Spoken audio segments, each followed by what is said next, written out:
technology, first I'll understand from you, then I'll go to the tech person as well in the digital transformation in HR space. But from your viewpoint, the employee engagement is becoming extremely important, especially the hybrid model, people working remotely. How do you keep them engaged? There are a lot of tech leads here who have teams working from remote locations, and they're trying to figure out ways. Some are good, some are still struggling. So how and what is happening in the HR leader's mind? What kind of implementations are you looking at in employee engagement, and eventually it's driving towards productivity, obviously, but... Yeah, I think it's honestly been tough for HR people to understand the pulse, because firstly, people are remote, so you're not being able to judge their body language, their facial expressions, their reactions, etc. Number two is, I think COVID has changed the mentality of people forever.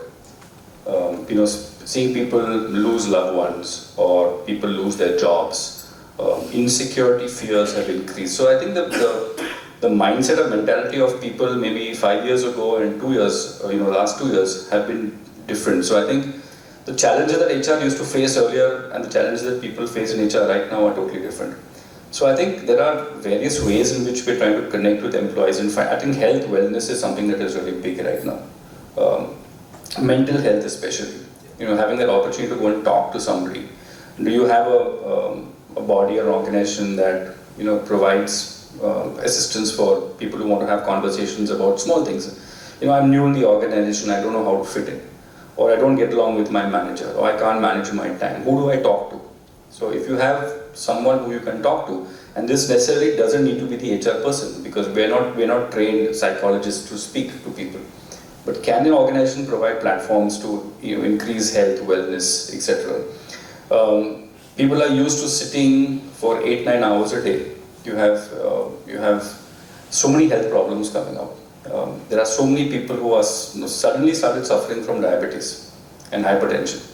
So how can we actually create, and it's a silent killer, we don't realize it, but it's suddenly just kind of spreading. So as HR professionals, if we show that we're really keen on our employees' health and wellness, that's one aspect of employee engagement. The other aspect that I think HR needs to really do well is listening tools. What's going on, how are managers interacting with team members, how are we having one-on-one discussions, how are we welcoming people into the organization, how is diversity inclusivity, because we're hiring from all over the country and all over the world, different cultures suddenly coming together. We were not used to that, right? Everybody would be from the same city, sitting in the same office. Now we don't see people, we don't know how they look, we just hear their voices. So how do managers inculcate that sense of belonging, sense of trust? How do managers inculcate that sense of responsibility and ownership in their teams? So that when they say they will deliver by Friday 5 o'clock, they deliver by Friday 5 o'clock. So I think those are aspects where HR really needs to build proper listening tools and evaluation mechanisms on a continuous basis, right? I mean, gone are the days of a 6-monthly performance review and an annual performance review. It doesn't work in my opinion. So these are some aspects that I think as professionals, and it's responsibility for all of us in this room, not only HR, to make sure that we're doing some of these things. And there are more, but I'll stop here. Very well said. Very well said. Mustafa, when you mentioned tools, I wanted to know from you also. You also manage very large tech teams at Impetus and Clever. So, any thoughts from your side on these topics that we're discussing? That's correct, right? I agree with one of the things. But I think one thing which I was thinking is that when we talk about engagement, disengagement, it has been there, right? We all agree. But why after COVID suddenly it became a talking point, right? Either the gravity changed or kind of, let's say, the more and more cases coming in. Something changed, right? So how do we make sure, right? How can we use technology, right, to make sure that people are engaged, right? So that's one of the things. And when we talk about the earlier discussion, we were discussing about upskilling people and those things. So that probably gives an opportunity where continuously in this era where technology is changing so fast, how we can make sure that people are ready, right, to take up newer things, right? they are getting into learning newer things.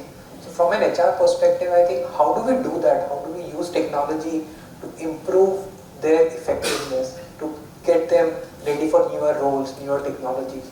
So I think maybe I would definitely like to hear from both of you that how do you do that, right? How can we do that? Yeah, sure. So I think the center point, just like, on the, if I may say, on the business side, the whole conversation has shifted to the customer experience, right? The customer at the center.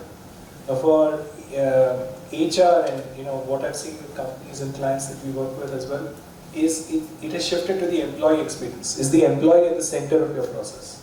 At the center of everything that you do. So I'll break it into three. There is what are called as the evolution of platforms, and you're seeing more and more of this. So whether it's an automotive company, it's a manufacturing company, it's a bank, it's of course a tech company. It doesn't matter. What they're saying is, can our platform scale? In terms of the experience. It's talking about scaling in terms of the experience, the uniform or better experience for the employee as the company also grows. So that's really one aspect of it. The second aspect of it that's coming in is in terms of skills. The whole learning platforms and learning as a service and badges, and you see all of this out there. Especially on LinkedIn, you see a lot of it. Everybody likes to post, I got a badge here, I got a badge there. Today I learned how to tie my shoelaces in Shishasana. So I got a badge for it. So yeah, it's a skill, right? I like to talk about it. So what's that telling you? It's basically telling you that people are open to learning new ways of doing things, etc. But there is this hunger to learn. There is this curiosity to learn, and they don't want anyone stopping them. So that really drives the experience. The third is, of course, and this is where low-code, no-code platforms and all of that, the whole citizen development movement, right? Today people are impatient. They don't want to wait for HR or somebody to change their process. They're saying, hey, can I just quickly develop my learning plan? I can go to Udemy, Coursera, whatever. Here's the skill is going to, I'll become a digital marketer, or I'll become, an agile coach, or whatever that is. But there's that impatience that they don't want to wait for the request to go from HR to IT and then something, and then by the time it comes back, the guy is already dead. So in terms of process overload. So that's the third aspect of it. So people want solutions at their fingertips. So I think the whole rush of, as we are seeing more and more, no-code platforms evolving, do-it-yourself kind of a thing. I think this movement is only going to continue further. So those are, and HR really faces the brunt of it because it's, in a way, you're like at the forefront, right? And one other interesting trend, sorry, I just wanted to add before I let Neville, is a lot of the traditional HR roles are now being done by managers. They're no longer called managers, they're called people managers. So HR is increasingly becoming more and more strategic. It's not tactical. So it's enabling. So a lot of the tools and technologies are enabling managers. So they're saying, hey, you want to have a salary discussion, you want to interview, you want to give a raise, you want to do a performance evaluation. All of this, here's the framework, here are the systems that support it, going forward. So it's starting to evolve in that direction. And last thing in performance management, I think you mentioned this point, it's no longer 6 months or a year. It's actually, the more frequent you give feedback or take feedback, it's both ways, the better. So it's actually moved to even a monthly cycle. So that's where it is. Sorry, long answer to a short question. No, it's wonderful.